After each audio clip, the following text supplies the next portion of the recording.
Vraiment 4.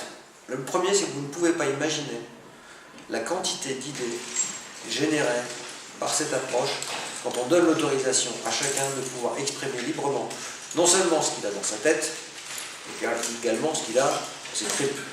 Ça, c'est vraiment, chaque fois, on est subjugué à la fois par la forme et par la quantité d'idées qui peuvent être produites. Et c'est aussi très souvent pour ça qu'on va utiliser d'ailleurs cette approche pour innover, pour imaginer autrement et sortir du cadre. La deuxième chose, c'est que cette approche va permettre à l'ensemble des participants d'avoir un regard global sur une situation et de bien visualiser l'ensemble des connexions qui existent entre tous les éléments qui composent ou le problème ou la solution que l'on va trouver. Troisième chose, on travaille en temps réel. Changer une brique, ça vous prend une seconde.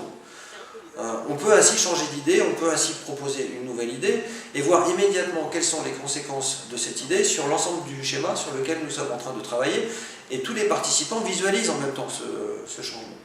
Et puis enfin, le dernier point, c'est que dans toute approche complexe, dans toute approche de problèmes plus ou moins difficiles à aborder par un collectif, ce qu'on va régulièrement rechercher, c'est comment permettre à ce groupe de pouvoir s'approprier une solution. Alors à partir du moment où le groupe a travaillé, le groupe a construit, le groupe a déplacé, le groupe est rentré en confrontation sur des choses qui sont réelles, sur des choses qui sont visibles, sur de la 3D, le groupe s'approprie progressivement la réponse à la solution, la réponse à la question qu'il doit traiter, et au final, tout le monde repart avec un schéma qui est commun, avec un schéma qui est partagé, et un schéma sur lequel on est profondément ancré pour la suite des événements.